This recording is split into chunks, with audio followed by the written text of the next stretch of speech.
ঘরে ফেরা।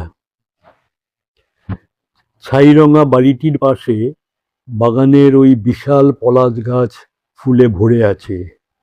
তার নিচে খুনসুটি করছে চড়ুই ও বেড়াল। ছাদের কার্নিশ ছুঁয়ে দুটো জবা গাছ শিশির ভেজানো মুখে হাসে। ঘরের ভিতর ভাঙা হচ্ছে মুগ, নারকেল কুচি করে রাখা, বেগুন ভাজাও হবে। তার আগে ব্রাহ্মী শাক বীজতলা থেকে নিয়ে আসা। কিছুটা রোদ্দুরও। ছেলে বহুদূর ছেলে বহুদিন পর বাড়ি ফিরবে সন্ধ্যায়। তার চোখ মুখ কত বছর যে দেখেনি পিসিমা। সন্ধ্যের হলুদ আলো মেখে ঘরে ঢুকবে সে কতদিন পর।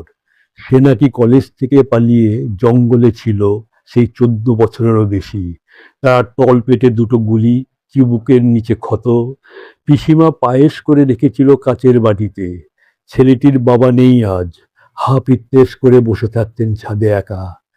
কার্নিশের মাথা উঁচু জবা গাছ মাঝে মাঝে সান্ত্বনা দিয়েছে, ছেলেটা ফিরবে একদিন।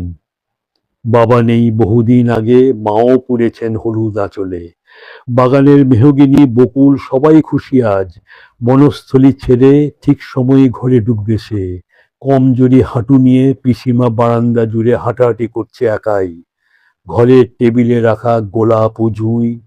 বাইরের আলো কমে আসছে, তবুও আজ বাগানের ফুলগুলি খুশি। ঘরের ভেতর গন্ধ ওড়ে পিসিমার রান্না করা গোবিন্দভোগ চালে।